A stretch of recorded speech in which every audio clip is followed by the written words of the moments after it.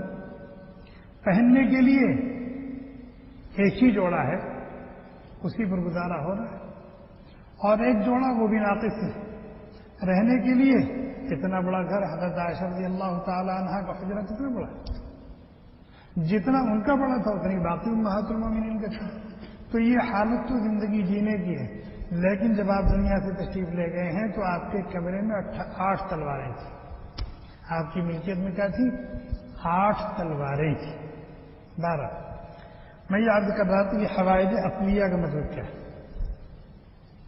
حوائج اصلیہ کا مطلب یہ ہے کہ انسان کی زندگی جینے کی جو بنیادی ضروریات ہیں جن کے بغیر وہ زندگی نہیں جی سکتا. مکان کے بغیر کوئی زندگی جی سکتا ہے؟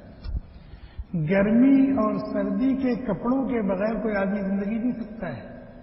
کھائے پیے بغیر آدمی زندگی جی سکتا ہے؟ یہ سب اس کی حوائج اصلیہ ہے. اسی طریقے سے آدمی جس پیشے سے جڑا ہوا ہے اس پیشے کی لائن کی چیزیں، جیسے لوہار ہے، ایک لوہار کو اپنا یہ پیشہ نبھانے کے لیے کن کن چیزوں کی ضرورت پڑتی ہے؟ آج کل تو مشینیں آ گئی ہیں. تو یہ اس کی حوائج اصلیہ میں سے. اہل علم ہیں، ان کو کتابوں کی ضرورت ہے. 1,00,000 کی کتابیں ان کے پاس موجود ہیں، لیکن اس پر زکوٰۃ نہیں، اس لیے کہ اس کی حوائج اصلیہ میں سے. اس کی حوائج اصلیہ میں ایک آدمی محنت مزدوری کرتا ہے. محنت مزدوری کیسے کرتا ہے؟ پک اپ پر لوگوں کا سامان لاتا ہے، یہاں سے وہاں، وہاں سے وہاں، وہاں سے وہاں لے جاتا ہے. یہ پک اپ اس کی حوائج اصلیہ میں سے. یہ پک اپ اس کی حوائج اصلیہ میں سے. اسی طریقے سے آدمی ہے، اس کو ایک جگہ سے دوسری جگہ جانے کے لیے سواری کی ضرورت ہے، تو یہ سواری اس کی حوائج اصلیہ میں سے ہے. یہ ہے حوائج اصلیہ میں سے. باقی یہ ٹیلی ویژن ہے، لیپ ٹاپ ہے. ہاں، اگر کوئی آدمی کام ہی وہی کرتا ہے کہ بغیر لیپ ٹاپ تو اس کا کام ہی نہیں چلے گا، تو یہ لیپ ٹاپ اس کی حوائج اصلیہ میں سے. یہ ہے حوائج اصلیہ کی تعریف. تو زکوٰۃ فرض ہوتی ہے اس مال پر جو نصاب کے بقدر ہو اور ملک تام ہو، اس کے اندر نمو ہو اور انسان کی حوائج اصلیہ سے زائد ہو اور اس پر سال گزر گئے. اب اس مال پر کیا ہوگی؟ زکوٰۃ فرض ہوگی. رک جائیں، تب اس پر زکوٰۃ فرض ہوگی. اتنی بات سمجھ میں آ گئی؟ اور کبھی کبھی ایسا ہوتا ہے کہ ابتدائی سال میں تو نصاب پورا ہے، انتہائی سال میں بھی نصاب پورا ہے اور درمیانے سال میں چڑھاؤ اتار ہوتا رہا. فرض کیجیے کہ 15,000 ریال یہ نصاب ہے، سونے کا نصاب.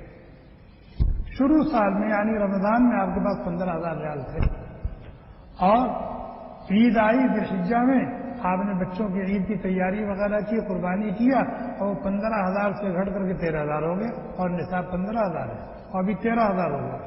گھٹ گئے نہیں گھٹ گئے؟ 2 مہینے کے بعد آپ کے پاس تنخواہ آئی اور وہ 13,000 سے لے کے 16,000 ہو گئے. درمیانے سال میں چڑھاؤ اتار ہوتا رہا، یہاں تک کہ کبھی اتنا کم ہوا کہ 5,000 ہو گئے. لیکن جب سال پورا ہوا ہے تو پھر 15,000 پورا ہے. تو کہہ رہے درمیان میں جو چڑھاؤ اتار ہوا ہے اس کا اعتبار نہیں ہوگا. یہ دیکھا جائے گا کہ شروع سال میں نصاب مکمل تھا اور جب سال پورا ہو رہا ہے تو نصاب مکمل ہے تو زکوٰۃ اس کے اوپر فرض ہے، زکوٰۃ ادا کی جائے گی. ایک بات یہیں اور سنتے چلیں، جب حوائج اصلیہ کی بات ہوئی ہے نا، بعض گھروں میں ایسے ایسے برتن رکھے ہوتے ہیں کہ سال بھر ان کے استعمال کی ضرورت ہی نہیں پڑتی. اتنے کپڑے رکھے رہتے ہیں کہ سال گزر جاتا ہے ان کپڑوں کو پہننے اور استعمال کرنے کی ضرورت ہی نہیں ہے. قیمتی قیمتی گدے، قیمتی قیمتی کمبل، قیمتی قیمتی چادریں اور اس طرح کی سجاوٹ کے سامان قیمتی قیمتی ہوتے ہیں، ان کی ضرورت نہیں ہے لیکن ہے. تو ان پر زکوٰۃ ہوگی کہ نہیں ہوگی؟ ان پر زکوٰۃ ہوگی کہ نہیں؟ سوال کو سمجھا آپ نے؟ سوال کو سمجھا آپ نے؟ قیمتی قیمتی الماریاں ہیں اور قیمتی قیمتی کپڑے، عورت پہن رہی ہے پورے سال 5 جوڑا 6 جوڑا بغل بھرا ہوا، اٹیچی بھری پڑی اور بستر استعمال ہو رہا ہے، 2-4 گدے استعمال ہو رہے ہیں، 2-4 کمبل استعمال ہو رہے ہیں اور دوسرے گدوں اور کمبلوں اور چادروں سے بکس کا بکس بھرا ہوا ہے وقت ضرورت کے لیے.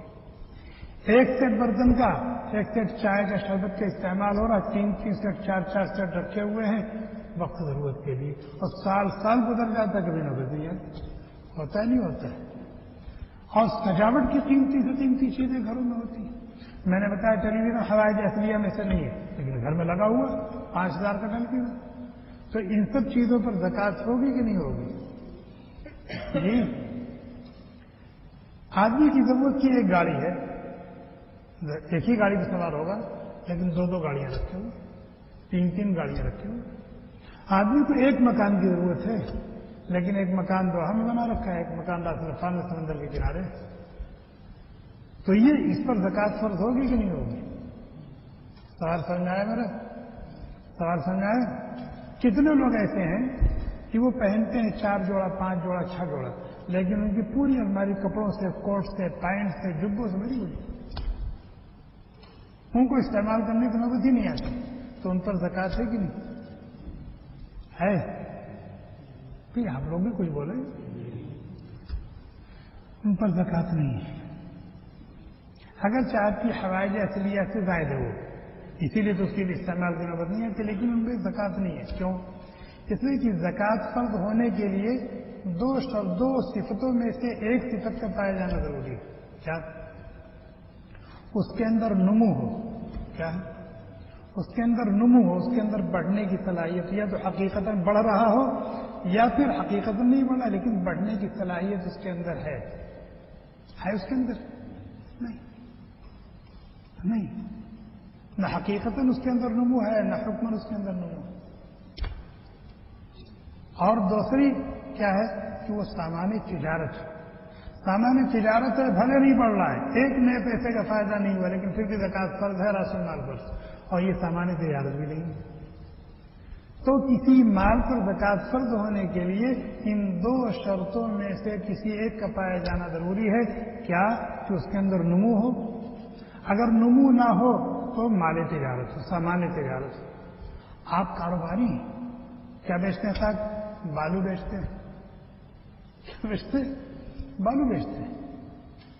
اگر جو بالو آپ بیچ رہے ہیں اس کی مالیت نصاب کے بقدر ہے، آپ کے اوپر زکوٰۃ فرض ہے. ایک سامان تجارت ہے. آپ بیچ رہے ہیں، کیا بیچ رہے ہیں؟ مٹی بیچتے ہیں. ہم مٹی بیچتے ہیں، سامان تجارت ہے. سامان تجارت ہے، اس کے اوپر زکوٰۃ فرض. بات سمجھ آ گئی کہ نہیں؟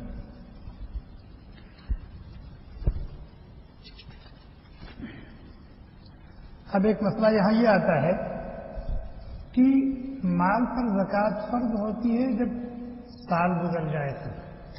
اب 15,000 ریال نصاب ہے، شروع سال میں آپ کے پاس 15,000 ریال تھے، اور جب سال پورا ہوا تو 20,000 ہو گئے.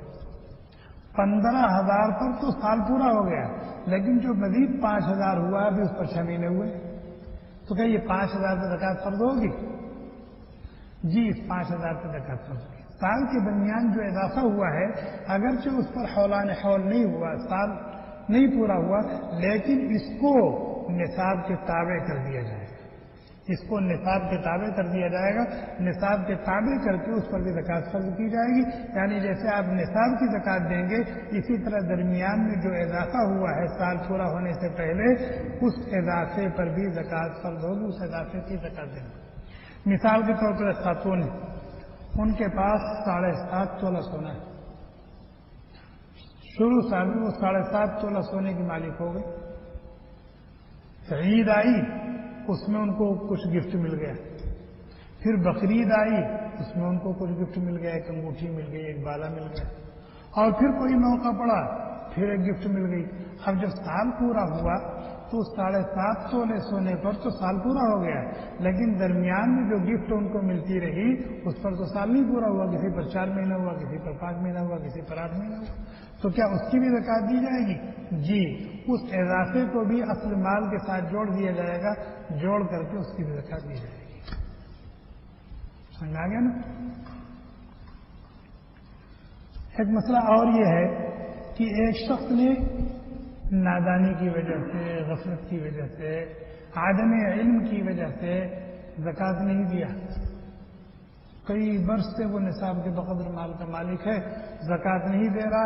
آج اس کو ہوش آیا بیان سن کر کے، آج اس کو ہوش آیا بیان سن کر کے، اب وہ گزشتہ برسوں کی زکوٰۃ دینا چاہتا ہے. جیسے آدمی ہے، نماز اس نے نہیں پڑھی غفلت میں، وہ نماز کی قضا اس کے ذمہ ضروری ہے کہ نہیں؟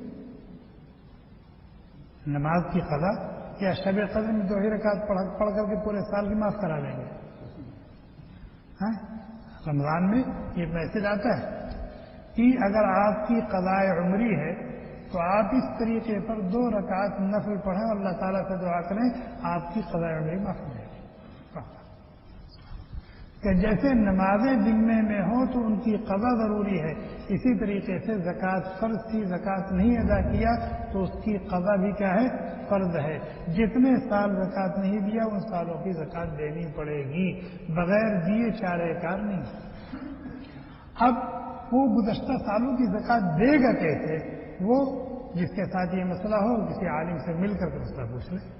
میں نے توجہ دلا دی ہے کہ گزشتہ سالوں میں اگر زکوٰۃ نہیں دی ہے تو اس کی زکوٰۃ بھی دینی ضروری ہے، جیسے قضا نمازوں کو پڑھنا ضروری ہے اسی طریقے سے گزشتہ سالوں کی زکوٰۃ نہیں دی ہے تو اس کی زکوٰۃ دینا بھی ضروری ہے.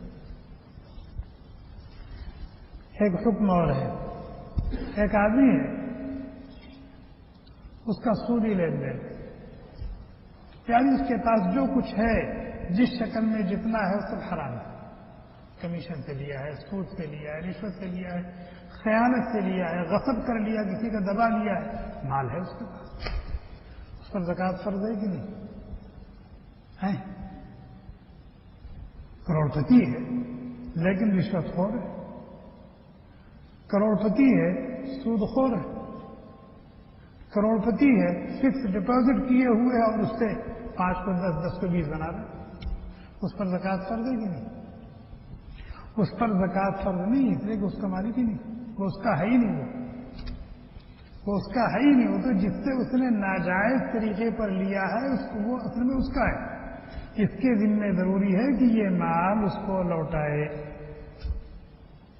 اور اگر واپس کرنے کی کوئی شکل نہیں بنتی ہے تو بلا نیت ثواب سارا کا سارا صدقہ کرے، بلا نیت ثواب سارا کا سارا صدقہ کرے، یہ سوچ کر کہ یہ بلا میرے پاس ہے، میرے پاس سے جائے، جس کا ہے اس کو فضل مل جائے. اس پر زکوٰۃ کا کوئی مسئلہ نہیں، مال حرام ہے اس کا ہے ہی نہیں. کبھی کبھی ایسا ہوتا ہے کہ انسان کے پاس مال ہے، کچھ حلال ہے، نوکری کرتا تھا 5,000 ریال مہینہ اس کو تنخواہ ملتی تھی، اور کچھ حرام ہے 5,000 کمیشن لے کے بنا لیتا تھا، الٹی سیدھی الٹے سیدھے باؤچر بنا کے بنا لیتا تھا. بنا رہے آج کل تو یہ چیزیں عام ہے، اور اتنی عام ہے کہ لوگوں کی باہری آمدنی جو ہوتی ہے ان کی اصل آمدنی سے کئی گنا ہوتی ہے، اور اتنا رواج ہو گیا ہے کہ اس کے گناہ ہونے کا احساس تو ختم ہو گیا. مخلوط مال ہے، مخلوط مال ہے. اب اس پر زکوٰۃ کا کیا حکم ہے؟ تو اس پر زکوٰۃ کا مسئلہ یہ ہے کہ دیکھا جائے گا کہ اس مخلوط مال میں اس کا کتنا ہے حلال اور پاکیزہ، اور یہ جو غلط طریقے پر اس نے کمایا ہے وہ کتنا ہے. وہ نکالنے کے بعد اگر مال حلال بچتا ہے اور وہ نصاب کے بقدر ہے تو اس پر زکوٰۃ فرض اتنی کی زکوٰۃ دے گا، اور جو حرام مال ہے اس پر زکوٰۃ نہیں، وہ تو پورا کا پورا اس کو اپنے پاس سے چلتا کرنا، ہٹانا ہے. ایک مسئلہ اور ذہن میں رکھیں، باپ ہے، گھر کا ذمہ دار ہے، اور گھر میں بچی ہے، اس کے پاس نصاب کے بقدر سونا ہے، ہوتا ہے بچیاں یہاں ہیں، بعد میں شوق میں ان کے لیے بالی بنوا رکھی ہے، لاکن بنوا رکھی ہوتا ہے، اور وہ بالغ ہے. یا بیٹا ہے وہ نوکری کر رہا ہے، کما رہا ہے، تو اگر باپ کے ساتھ رہ رہا ہے تو باپ کے اوپر مالدار ہونے کی وجہ سے زکوٰۃ فرض ہوگی، تو باپ کے ساتھ رہنے کی وجہ سے، باپ کے اپنے مال کا زکوٰۃ دے دینے کی وجہ سے اس اولاد سے زکوٰۃ ثابت نہیں ہوگی. اگر یہ صاحب نصاب ہے، اگر یہ صاحب نصاب ہے تو اس پر خود زکوٰۃ فرض ہے، قربانی واجب ہے. باپ کے ساتھ یعنی جو فیملی، جوائنٹ فیملی کہتے ہیں، اس کی وجہ سے، بلکہ جس کے پاس بھی ایک ساتھ 20 آدمی رہتے ہیں، باپ ہے، بیوی ہے، بہویں گھر میں ہیں، بیٹا ہے، بیٹیاں ہیں، سب گھر میں رہ رہے ہیں، اور 20 میں سے 10 کے پاس نصاب کے بقدر مال ہے تو 10 پر زکوٰۃ فرض ہے اور 10 پر قربانی بھی واجب ہے. باپ کے ساتھ رہنے کی وجہ سے، اس کی زیر تربیت و زیر سرپرستی رہنے کی وجہ سے اس کی زکوٰۃ ان کی طرف سے کافی نہیں ہوگی. جیسے نماز سب کے اوپر فرض ہے، اسی طریقے سے جتنے بھی صاحب نصاب گھر میں ہوں گے سب کے اوپر زکوٰۃ فرض ہے. ایک مسئلہ اور سنیں، آج کل ایسا بہت ہوتا ہے، آدمی کوئی چیز خریدتا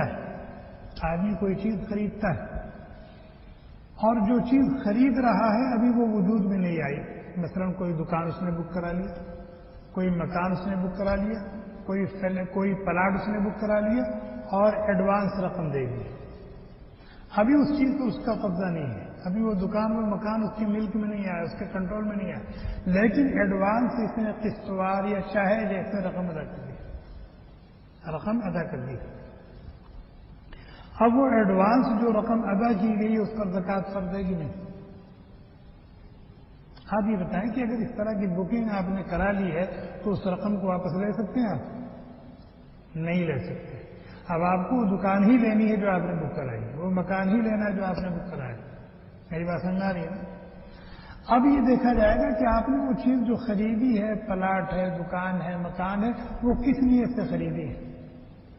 اگر اپنے رہنے کے لیے مکان خریدا ہے یا پلاٹ خریدا اس پر گھر بنائیں گے، دکان خریدا ہے کہ ہم فارغ ہو کے اس پر دکان کریں گے، تو پھر تو زکوٰۃ اس پر فرض نہیں، زکوٰۃ اس پر فرض نہیں۔ لیکن اگر وہ دکان خریدی ہے، وہ مکان خریدا ہے، وہ پلاٹ خریدا ہے اس نیت سے کہ بیچیں گے تو وہ رقم تو اب آپ کی نہیں رہی، لیکن اس رقم کے بدلے میں مکان کا اتنا حصہ، دکان کا اتنا حصہ، پلاٹ کا اتنا حصہ تو آپ کی ملکیت میں آ گیا نا، لہذا اس کی زکوٰۃ دی جائے گی، چونکہ وہ مال تجارت بن گیا ہے جس کی قیمت آپ چکا چکے ہیں، جتنا آپ چکتا کر چکے ہیں اس کے بقدر اس زمین کے آپ کیا ہوگے؟ مالک ہو گے۔ جی، ایک آدمی ہے، اس کے پاس سونا ہے لیکن نصاب کے بقدر نہیں، چاندی ہے نصاب کے بقدر نہیں، اس کا مطلب زکوٰۃ فرض ہی نہیں اس کے اوپر، اس لیے کہ نہ سونے کا نصاب پورا نہ چاندی کا نصاب نہیں، زکوٰۃ فرض ہے۔ اگر دونوں کو ملا کر کے کسی کا نصاب پورا ہو جاتا ہے، مثلا سونا چاندی کو ملا دیا گیا قیمتاً، تو اگر سونے کا نصاب پورا ہو گیا تو بھی زکوٰۃ فرض ہے، چاندی کا نصاب پورا ہو گیا تو بھی زکوٰۃ فرض ہے۔ ایک آدمی کے پاس تھوڑا سا سونا ہے، نصاب نہیں، تھوڑی سی چاندی ہے، نصاب نہیں، دونوں کو ملاتے ہیں، آدمی کے پاس تھوڑا سا سونا ہے، نصاب نہیں، تھوڑی سی چاندی ہے، نصاب نہیں، دونوں کو ملاتے ہیں پھر بھی کسی کا نصاب نہیں بنتا، لیکن آپ کے جیب میں 1000-2000 ریال ہیں، ان 1000-2000 ریال کو ان کے ساتھ ملا دیجیے تو کوئی ایک نصاب تیار ہو جاتا ہے، جو نصاب تیار ہو جائے گا زکوٰۃ فرض ہو جائے گا۔ آپ سننا بھی آگے دیکھیں، ایک شخص ہے، یہی مسئلہ جو بھی بتایا، ایک مسئلہ یہ آتا ہے کہ سونا ہے، چاندی ہے، اس کی زکوٰۃ دینی ہے، تو ظاہر آدمی سونا تو نکال کے نہیں دے گا، چاندی تو نکال کے نہیں دے گا، حالانکہ حق تو یہی بنتا ہے، حق تو یہی بنتا ہے کہ سونا اور چاندی جتنی آپ کے پاس ہے اسی میں سے 40واں حصہ آپ زکوٰۃ میں نکال دیں، اسی میں سے 40واں حصہ آپ زکوٰۃ میں نکال دیں، اصل یہی ہے، لیکن دے گا کون اور دیا کس کو جائے گا، کیسے دیا جائے گا، اس لیے اس کی قیمت لگائی جاتی ہے تاکہ یہ چیز خراب نہ ہو۔ اب قیمت جب لگائی گئی تو مارکیٹ میں دو قیمت ہے، ایک قیمت خرید ہے، قیمت فروخت ہے۔ آپ خریدنے جائیں گے تو آپ کو وہی سونا 50,000 ریال میں مل رہا ہے اور اسی کو آپ بیچنے جائیں تو 45,000 کے بک رہا ہے، تو زکوٰۃ آپ 50,000 کی دیں گے یا 45,000 کی دیں گے؟ 50,000 کی دے دیں، اس میں فقیروں کا فائدہ ہے، اس میں کیا 50,000 ماننے میں آپ صاحب نصاب ہو جائیں گے، فقیروں کا بھلا ہو جائے گا، 45,000 ماننے میں ہو سکتا ہے نصاب نہ پہنچے تو فقیروں کا گھاٹا ہو جائے گا۔ اور یہ اصول ہے کہ نصاب دیکھنے میں وہ چیز دیکھی جائے گی جس میں جلدی آپ صاحب نصاب ہو جائے، جلدی آپ کے اوپر زکوٰۃ فرض ہو جائے تاکہ فقیروں کا بھلا ہو جائے۔ انفع للفقراء، آج تو خیر چاندی سستی ہے، سونا مہنگا ہے، آج تو چاندی سونے میں کوئی نسبت ہی نہیں ہے، زمین آسمان کا فرق ہے، لیکن دور نبوت میں چاندی اور سونے میں کتنا فرق تھا معلوم ہے؟ چاندی کے 200 درہم سونے کے 20 دینار کے برابر تھے، یہ کتنا فرق تھا، 1 دینار 10 درہم کا تھا، لیکن آج کتنا فرق ہو گیا۔ بہرحال ایک مسئلہ تو کیا ہے، قیمت خرید اور قیمت فروخت ہے، تو فقہا نے دونوں کی اجازت دی ہے کہ چاہے تو قیمت خرید پر زکوٰۃ دے دو اور چاہے قیمت فروخت پر زکوٰۃ دے دو. قیمت خرید پر زکوٰۃ دینا بہتر، اس لیے اس میں فقیروں کا فائدہ ہے. لیکن اگر آپ قیمت خرید پر نہیں دیتے، قیمت فروخت پر دیتے، اس لیے کہ حقیقت میں آپ مالک تو 45 کے ہیں نا. ابھی آپ دینے جائیں گے تو آپ کو 50 ملے گا، نہیں 45 ملے گا. تو حقیقت میں آپ 45 کے مالک ہیں، اس لیے آپ 45 کا حساب کریں. ایک مسئلہ اور ہے، زیور کی زکوٰۃ زیور والی پر ہے یا اس کے شوہر پر ہے. یہ بھی جھگڑا بہت ہوتا ہے. پہنتی ہے خود سال بھر ٹھاٹ، جب زکوٰۃ کا مسئلہ آتا ہے میں کہاں سے دوں، میرا تھوڑی ہے، تو آپ کا ہے. لیکن دوسرے دنوں میں آپ اپنا کہہ کے دیکھ لیں کیا ہوتا ہے. پھر زکوٰۃ دینے کے دنوں میں آپ اپنا کہہ لیں، خوشی سے بولیں اسے زکوٰۃ دینی ہے نا، لیکن دوسرے دنوں میں آپ پھوٹی زبان بھی نہیں کہہ سکتے کہ میرا.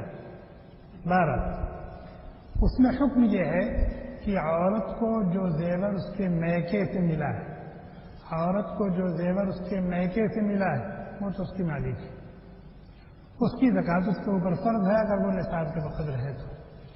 اور عورت کو جو زیور شوہر نے دیا ہے یا اس کی سسرال سے ملا ہے تو یہ دیکھا جائے گا کہ سسرال والوں نے عورت کو اس زیور کا مالک بنا دیا یا نہیں بنا دیا. مالک بنا دیا ہے یا یہ کہ ملکیت ان کی ہے اور ان کو پہننے کے لیے دیا ہے عاریتاً. اگر ان کو مالک بنا دیا ہے تو پھر وہ مالک ہیں، زکوٰۃ ان کے اوپر فرض ہے. حکم شریعت کا جو ہوتا ہے وہ مالک کے اوپر ہوتا ہے. اور اگر گھر والوں نے زیور تو دیا، شوہر نے بنایا، لیکن پہننے کا اختیار دیا ہے، ملکیت اپنی باقی رکھی ہے، تو پھر مرغا انہی کو بننا ہے. مرغا کیا ہے؟ انہی کو بننا ہے، زکوٰۃ انہی کو دینی، اس لیے کہ مالک ہی. کبھی کبھی ایسا ہوتا ہے کہ خواتین کہتی ہیں کہ مالک تو ہم ہیں، یہ زیور ہمارا ہے، ہمارے پاس ہے، لیکن ہمارے پاس پیسے نہیں، ہم زکوٰۃ دے کہاں سے؟ ہم زکوٰۃ دے کہاں سے؟ ہمارے میاں ہم کو دیتے نہیں.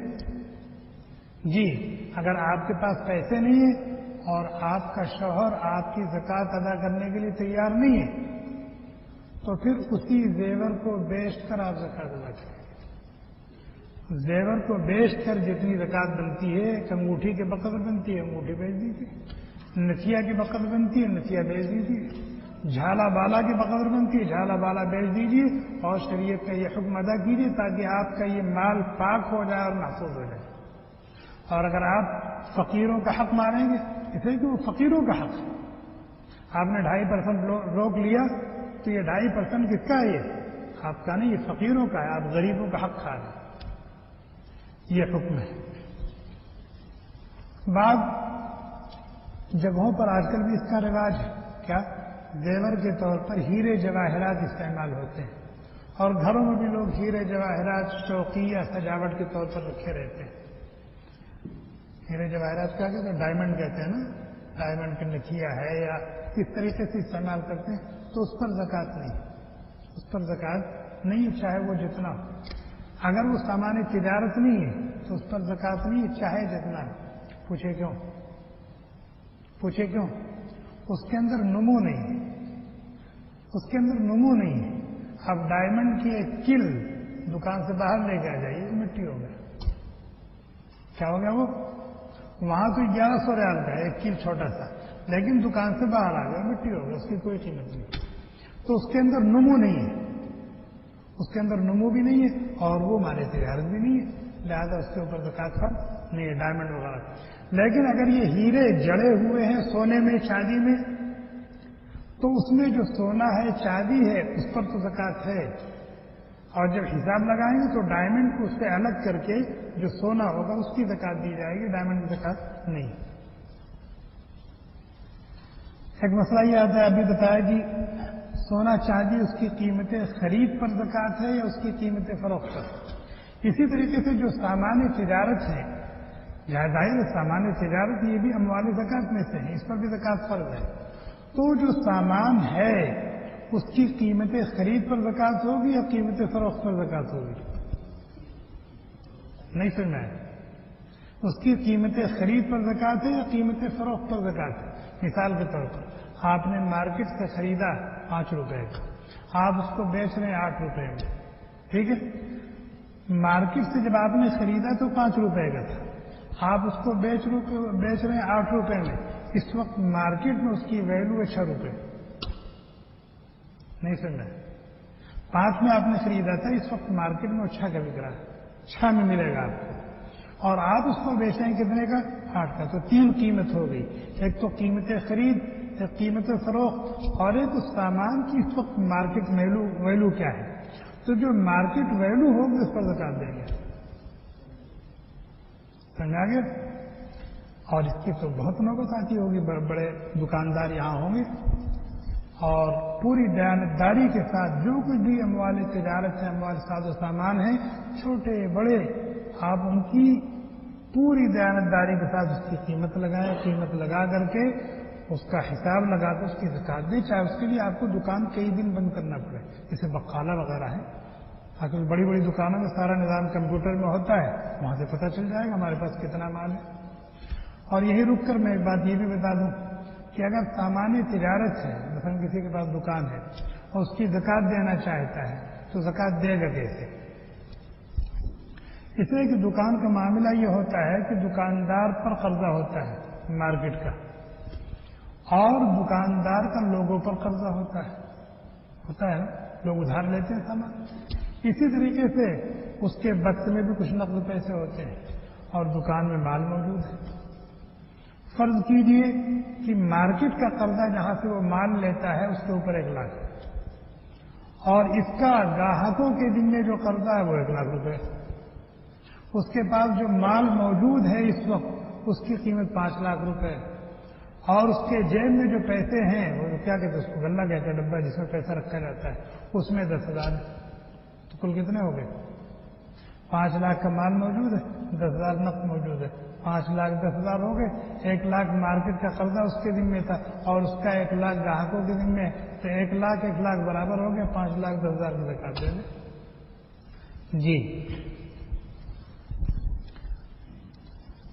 پلاٹ پر زکات کا حکم آپ کیا پوچھ رہے تھے؟ جی بتائیے کیا پوچھنا ہے؟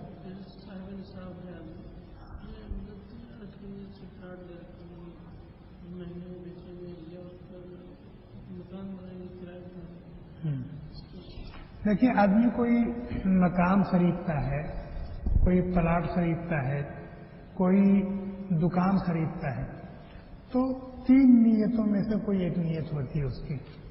یا تو مقصد یہ ہوتا ہے کہ میں اپنا پیسہ لگا رہا ہوں، آئندہ جب اس کی قیمت بڑھے گی تو میں اس کو بیچوں گا، یعنی اس کا مقصد بیچنا ہے تجارت. اور تجارت کے لیے کوئی ضروری نہیں کہ آدمی 10-20 پلاٹ خریدے، ایک ہی پلاٹ خریدا، ایک چھوٹی سی زمین خریدی بیچنے کی نیت سے، یہ بھی تجارت ہے. یہ بھی تجارت ہے. آدمی کہے کہ میں زمین کا تاجر تو نہیں، ایک چھوٹا سا پلاٹ میں نے خریدا، تو کیا یہ تجارت ہوگی؟ جی وہ تجارت ہے. تو اگر آپ نے بیچنے کی نیت سے خریدا ہے، زمین خریدی ہے، دکان خریدی ہے، مکان خریدا ہے، بیچنے کی نیت سے خریدا ہے، تو یہ سامان تجارت ہے. یہ سامان تجارت ہے. اور جب حولان حول ہو جائے گا، حولان حول اس زمین پر کوئی ضروری نہیں ہے. اگر آپ اس زمین سے ہٹ کر کے صاحب نصاب ہیں، جب زکات دینے کا وقت آئے گا تو اس زمین کو اس کے ساتھ جوڑا جائے گا. اگر کبھی اس کو 6 مہینہ خریدے ہوئے ہوا، اس کو خرید کر کے صرف 6 مہینہ ہوا، لیکن اس زمین سے ہٹ کر اگر آپ صاحب نصاب ہیں تو جب زکات کی ادائیگی کا وقت آئے گا تو اس زمین کی قیمت کو بھی اس کے ساتھ جوڑا جائے گا. اور اس زمین کی مارکیٹ ویلو کیا ہے؟ ایک تو آپ نے خریدا ہے 5 لاکھ کی، اور اس وقت اس کی ویلو جو ہے وہ 7 لاکھ ہے، تو 7 لاکھ کی زکات دے گا. آئندہ سال بھی وہ زمین باقی ہے اور وہ ہو گئی 10 لاکھ کی، تو آئندہ سال 10 لاکھ کی زکات دیں گے. یہ تو اس وقت جب آپ نے بیچنے کی نیت سے سب خریدا. اور اگر آپ نے خریدا ہے کہ زمین ہے میں خود استعمال کروں گا، مکان ہے میں خود استعمال کروں گا، دکان ہے میں خود اس پر بیٹھوں گا، تو اس پر کچھ بھی زکات نہیں. اور تیسری نیت یہ ہے کہ آپ نے خریدا کہ میں اس مکان کو کرائے پر دوں گا، اس دکان کو کرائے پر دوں گا، اس زمین کو کرائے پر دوں گا، تو ابھی اس کی مالیت پر زکات نہیں ہے. جب آپ کرائے پر دے دیں گے، کرایہ آئے گا، اور وہ نصاب جمع ہوگا نصاب کے بقدر ہوگا، یا آپ پہلے سے صاحب نصاب ہیں اور کرائے میں آئی ہوئی رقم کچھ بچی ہوئی تو جب زکوٰۃ دیں گے تو اس کو اس کے ساتھ جوڑ کر کے اس کی زکوٰۃ دیں گے۔ کرائے پر دینے کی نیت سے خریدی ہوئی زمین خریدے ہوئے مکان خریدی ہوئی دکان کی مالیت پر زکوٰۃ نہیں۔ اگر آپ نے کوئی مکان خریدا، مقصد کیا ہے؟ بیچنا، لیکن ابھی اس کی قیمت نہیں لگ رہی ہے، ابھی اس کی قیمت نہیں لگ رہی تو آپ نے سوچا لو کرائے پر دے دیتے ہیں۔ اب اس کی مالیت پر بھی زکوٰۃ ہے، اس کے کرائے پر بھی زکوٰۃ ہے، اس کی مالیت پر بھی زکوٰۃ ہے، اس کے کرائے پر بھی زکوٰۃ ہے۔ اور اس لائن سے میں آپ بتاؤں کہ آدمی کو وراثت میں 20 پلاٹ مل گئے، وراثت میں کتنے مل گئے؟ 20 پلاٹ، اور ایک پلاٹ کی قیمت 20 لاکھ۔ کتنا بڑا مالدار بن گیا؟ اس پلاٹ پر زکوٰۃ ہے کہ نہیں؟ اس پلاٹ پر زکوٰۃ نہیں، اتنا قیمتی پلاٹ ہے، لیکن اس پلاٹ پر زکوٰۃ نہیں۔ کیوں؟ مال تجارت نہیں ہے، وہ تو آپ کو وراثت میں ملا ہے نا، کسی نے ہدیہ کیا ہے، تحفے میں دیا ہے، وہ مال تجارت نہیں ہے۔ مال تجارت کب بنے گا؟ اگر آپ تجارت کی نیت سے خریدیں گے، تجارت کی خریدیں، پہلی شرط کیا؟ خریدیں۔ دوسری چیز تجارت کی نیت سے خریدیں۔ تیسری چیز کیا؟ تجارت کی وہ نیت باقی ہو۔ جب یہ 3 شرط پائی جائے گی تب اس زمین پر، اس مکان پر، اس دکان پر زکوٰۃ فرض ہوگی۔ مثلا آپ نے ایک پلاٹ خریدا کہ میں اس پہ گھر بناؤں گا اور اس میں رہوں گا، اور پھر آپ کی نیت بدل گئی، یار یہاں گھر بنانا مناسب نہیں ہے، گھر دوسری جگہ بنائیں گے، اب اس کو بیچنا ہے۔ دیکھیے پہلے مکان بنانے کی نیت سے آپ نے خریدا تھا، اب آپ نے بیچنے کی نیت کر لی۔ صرف بیچنے کی نیت کرنے سے وہ سامان تجارت نہیں بن جائے گا جب تک آپ اس کو بیچیں گے نہیں۔ صرف نیت کرنے سے وہ مال تجارت نہیں بنے گا، اس کی مالیت پر زکوٰۃ نہیں فرض ہوگی۔ یا اسی طریقے سے آپ نے تجارت کی نیت سے خریدا تھا کہ ہم اس کو بیچیں گے، لیکن پھر آپ کی نیت بدل گئی کہ یار کیا کریں گے بیچ کے، اس پر گھر بنائیں گے، گھر بنائیں گے، دکان بنوائیں گے، اب وہ مال تجارت نہیں رہا، اب وہ مال تجارت نہیں رہا، اس کی مالیت پر زکوٰۃ فرض نہیں۔ تو یہ 3 شرط، آپ نے وہ مکان، وہ دکان، وہ زمین خریدی ہو، تجارت کی نیت سے خریدی ہو اور وہ نیت باقی ہو، تب اس پر زکوٰۃ فرض ہو۔ اگر آپ کو وراثت میں ملی ہے زکوٰۃ فرض نہیں ہے، اور آپ نے خریدی ہے لیکن تجارت کی نیت سے نہیں خریدی، زکوٰۃ فرض نہیں۔ تجارت کی نیت سے خریدی تھی لیکن نیت بدل گئی، پھر زکوٰۃ فرض نہیں۔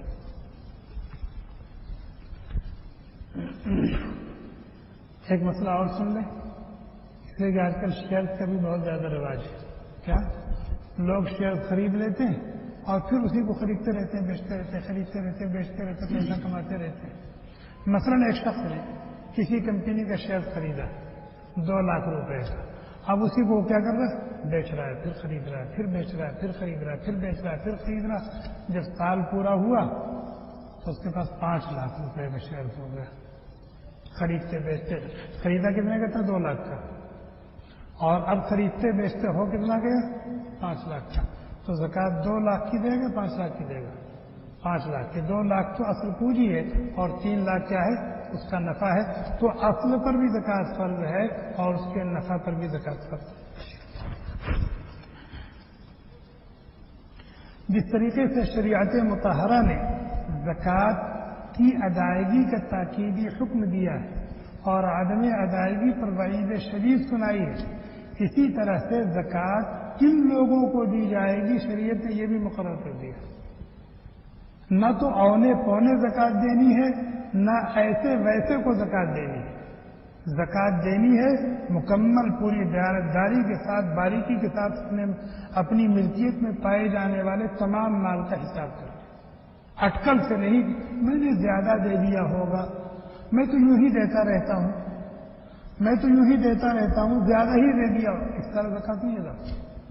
پورا حساب اور تاریخ تک کا اہتمام ہونا چاہیے، تاریخ تک کا اہتمام ہونا چاہیے کہ کس تاریخ میں صاحب نصاب ہوا ہوں، وہ تاریخ آ گئی زکوٰۃ کی ادائیگی فرض ہو گئی۔ رمضان کا انتظار کرنا درست نہیں۔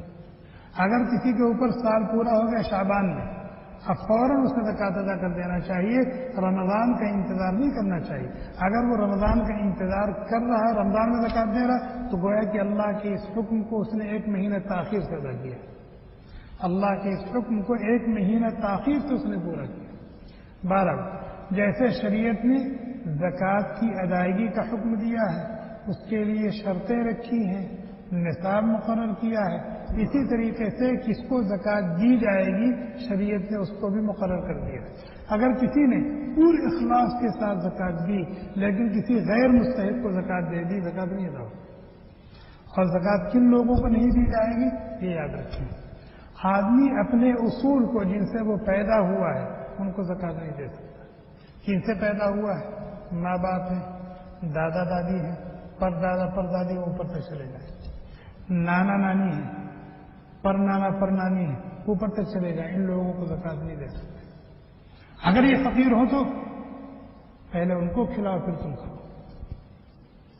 اگر ماں ضرورت مند ہے، باپ ضرورت مند ہے، دادا ضرورت مند ہے، تو جو تم نے اپنے لیے رکھا ہے اس میں سے پہلے ان کی ضرورت پوری کرو پھر اپنی پوری کرو، یہ تمہارا فریضہ ہے۔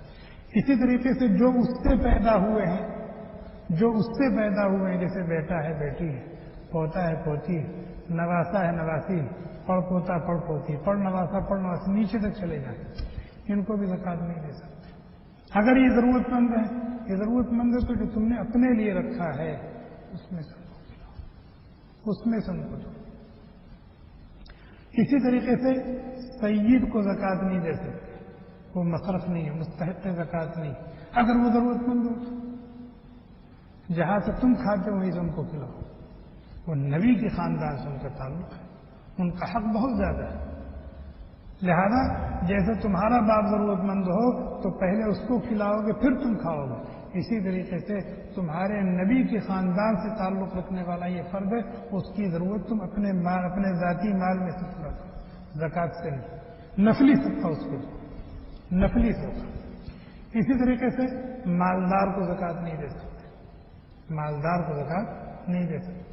شوہر اپنی بیوی کو زکوٰۃ نہیں دے سکتی، صدقۃ الفطر نہیں دے سکتی، اور بیوی اپنے شوہر کو بھی، نہ شوہر اپنی بیوی کو دے سکتا ہے نہ بیوی اپنے شوہر کو دے سکتا ہے۔ بیوی شوہر کو زکوٰۃ دے، شوہر بیوی کو زکوٰۃ دے، باپ اپنی اولاد کو زکوٰۃ دے، اولاد اپنے باپ کو زکوٰۃ دے، اس کا کیا مطلب معلوم؟ ایک جیب سے نکالا دوسرے جیب میں رکھ لیا، گھی کہاں گرا؟ دال میں، گھی کہاں گرا؟ دال میں۔ اس لیے کہ عام طور پر عرف میں میاں بیوی کے سامان میں، ان کی رہائش اور رہن سہن میں کوئی تفریق نہیں ہوتی۔ شوہر کی چیز ہے بیوی بے تکلف استعمال کر رہی ہے، بیوی کی چیز ہے شوہر بے تکلف استعمال کر رہا ہے۔ اسی طریقے سے ماں باپ کی چیزیں ہیں، اولاد بے تکلف استعمال کر رہی ہے، اولاد کی چیزیں ماں باپ بے تکلف استعمال کر رہے ہیں، تو منافع مشترک ہیں۔ اس لیے اور زکوٰۃ کی ادائیگی کے لیے تبلیغ ضروری ہے، اور یہاں تبلیغ ناقص ہے، اس لیے ان لوگوں کو زکوٰۃ نہیں دے سکتے۔ ایک مسئلہ یہ ہے کہ ٹھیک ہے آج ہمارے پاس 15,000 ریال آ گیا جو نصاب پورا ہو گیا، ابھی زکوٰۃ فرض ہو گئی، زکوٰۃ کی ادائیگی فرض نہیں ہوئی، جب سال پورا ہو گیا تب زکوٰۃ، لیکن کسی نے سال پورا ہونے سے پہلے ہی زکوٰۃ ادا کر دیا تو زکوٰۃ ادا ہو جائے گی کہ نہیں؟ زکوٰۃ ادا ہو جائے گی، زکوٰۃ ادا ہو جائے گی۔ اسی طریقے سے کوئی آدمی کسی ضرورت کی وجہ سے پیشگی زکوٰۃ دینا چاہتا ہے، وہ سوچتا ہے بھی فلاں جگہ کے حالات اچھے نہیں، فلاں کے حالات اچھے نہیں، وہ ضرورت مند ہے، میرے پاس اتنا نہیں ہے، تو وہ یہ سوچتا ہے کہ میں اس سال کی بھی زکوٰۃ نکال دوں، آئندہ 2 سالوں کی زکوٰۃ بھی ابھی سے نکال دیتا ہوں۔ پیشگی زکوٰۃ نکالنا تو پیشگی زکوٰۃ بھی نکال سکتا ہے، زکوٰۃ ادا ہو جائے گی۔ کبھی کبھی ایسا ہوتا ہے کہ اپنا ماموں ہے، اپنا چچا ہے، اپنی بہن ہے، اپنا بھائی ہے، اگر اس کو کہا جائے یہ زکوٰۃ ہے، شرم آئے گی نہیں آئے گی؟ کہتے ہوئے لینے والا بھی شرمائے گا نہیں شرمائے گا، لیکن آپ جانتے ہیں کہ ضرورت مند ہے، لیکن غیور ہے، زکوٰۃ کی رقم لینا پسند نہیں کرتا۔ آپ زکوٰۃ کی رقم آپ کہیے ماموں آپ کے لیے ہدیہ ہے، دل میں آپ کی نیت ہو کہ میں زکوٰۃ دے رہا ہوں، زبان سے کہہ دیجیے کہ میں آپ کے لیے ہدیہ کر رہا ہوں، زکوٰۃ ادا ہو جائے گی، زکوٰۃ ادا ہو جائے گی۔ سامنے والے کو یہ بتانا ضروری نہیں کہ میں زکوٰۃ دے رہا ہوں، ہاں زکوٰۃ دیتے ہوئے زکوٰۃ کی نیت کرنا یہ ضروری ہے۔ آپ سمجھ میں آ گئی؟ تو میں بول چکا، اگر کسی کو کچھ پوچھنا ہو تو پوچھ لیں. میں سمجھتا ہوں کہ زکوٰۃ سے متعلق جو موٹے موٹے مسائل ہیں جن کی ضرورت لوگوں کو پیش آتی رہتی ہے اس میں سے اکثر آ گئے ہیں. اب اگر کسی کے ذہن میں یا کسی کا اپنا کوئی ذاتی مسئلہ ہو تو پوچھ لیں.